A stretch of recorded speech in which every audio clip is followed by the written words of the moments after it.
Multi specialty হাসপাতাল। মেঘবেলা লাইভে আপনার পছন্দের টিভি চ্যানেলস সম্পূর্ণ বিনামূল্যে, শুধুমাত্র মেঘবেলা ব্রডব্যান্ডের কানেকশনের সঙ্গে। মেঘবেলা ব্রডব্যান্ড, বাংলার ঘরে ঘরে। মালদার ইংলিশ বাজার থানার কোতোয়ালির আরাপুর এলাকায় পথ দুর্ঘটনায় এক নাবালকের মৃত্যু ঘিরে ব্যাপক উত্তেজনা ছড়াল। মালদা মেডিকেল কলেজ হাসপাতালে চিকিৎসাধীন অবস্থায় মৃত্যু হয় 6 বছরের ওই নাবালকের। জানা যায়, একটি 4 চাকা গাড়ি নিয়ন্ত্রণ হারিয়ে আরাপুরের একটি গৃহস্থ বাড়িতে ঢুকে পড়ে।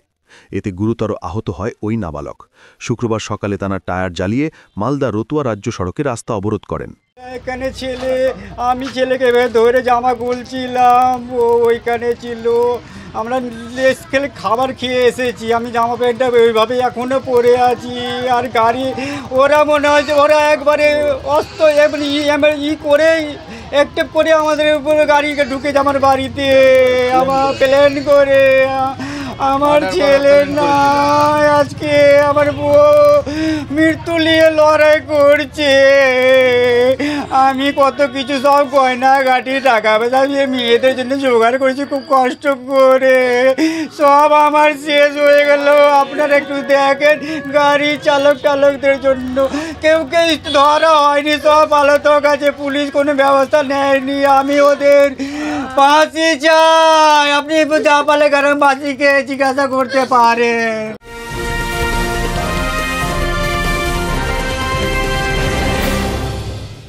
উত্তর 24 পরগনা ও তার আশপাশের এলাকার মানুষের সেবায় ক্যাথ ল্যাবের মতো অত্যাধুনিক সুবিধা নিয়ে পরিষেবায় ব্রতী সারদা মাল্টি স্পেশালিটি হাসপাতাল।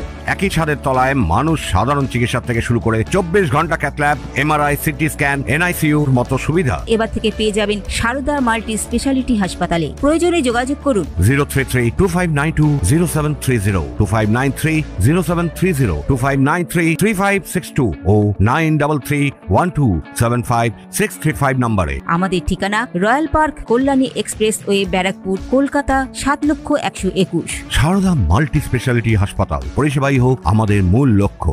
দাদা বৌদি ঘরে ছিল বাচ্চা নিয়ে, গাড়িটা এমনভাবে রং সাইড দিয়ে এসে মেরেছে, 3টাই গাড়ির তলে। কোনো রকম বাচ্চাকে, দাদাকে, বৌদিকে বের করেছি, বের করে হসপিটাল পুলিশ এসেছে, পুলিশ কোনো কেস করেনি, ঠিক আছে। এবার পুলিশ কোনো এগ্রিমেন্ট নেয়নি, আর উল্টা আমাদের বলছে লাঠিচার্জ আমাদের উপরে করেছে। বাচ্চাটা তো নাই, মারা গেছে, আর একটা পেশেন্ট এখন খুব সিরিয়াস আছে।